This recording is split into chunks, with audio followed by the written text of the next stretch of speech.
En ce moment même, quelque part sur la blockchain, un voleur regarde 24 millions de dollars s'éloigner un peu plus à chaque minute qui passe.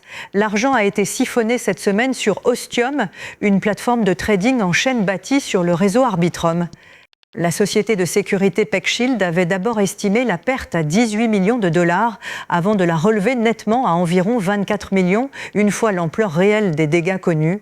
Mais le vol n'était que le début.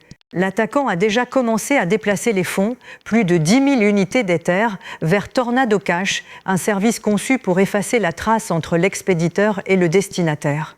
Une fois entrés dans un mélangeur pareil, les cryptos deviennent presque impossibles à suivre et encore plus difficiles à récupérer.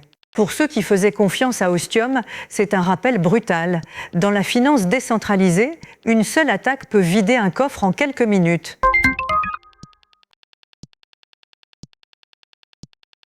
Le plus grand réseau de cartes de la planète vient de décider qu'il voulait sa part du marché des stablecoins. Et cela pourrait redéfinir qui contrôle l'avenir de l'argent numérique. Visa a dévoilé sa propre plateforme de stablecoin, conçue pour que banques et fintechs branchent des paiements en dollars numériques directement sur le réseau qu'elles utilisent déjà. Au lieu de bâtir une infrastructure crypto de zéro, ces institutions peuvent désormais régler et conserver des stablecoins dans le même système mondial qui déplace déjà de l'argent pour des milliards de personnes chaque jour. La plateforme soutient un jeton appelé OpenUSD et place Visa face à Circle, l'entreprise derrière l'USDC et l'un des plus grands noms du secteur. Pendant des années, les stablecoins sont restés en marge de la finance.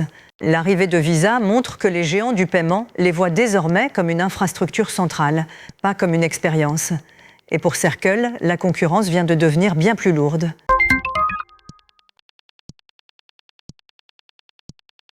Un instant, l'une des figures les plus tristement célèbres de l'histoire de la crypto a semblé avoir un chemin de retour vers la liberté, et le Sénat américain vient de le refermer d'un coup.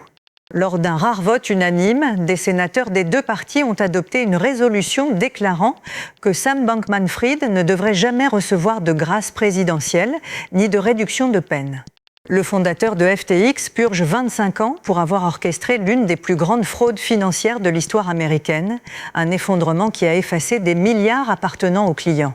Le texte porté par les sénateurs Cynthia Lummis et Ruben Gallego n'est pas contraignant, autrement dit sans pouvoir légal pour empêcher une grâce.